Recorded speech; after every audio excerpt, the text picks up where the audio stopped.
Ah, yes, Under Armour na na vest. Naka siya, yellow tag, so magiging na lang siyang $2.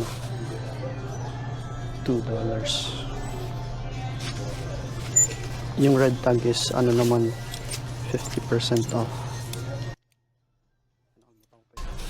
So sa Dabit may mga ganito rin shoes at kung ano pa.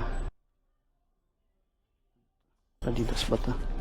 Hindi, Puma rin pala ta. Nike na windbreak red, so 50 off, $5 na lang siya instead of 10.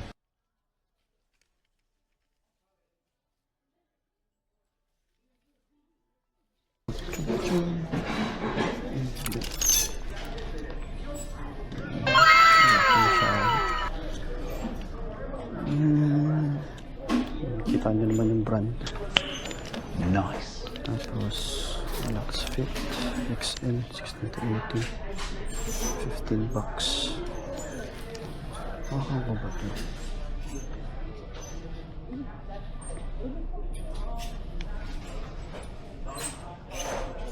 Pwede quarter set. Okay, hold natin.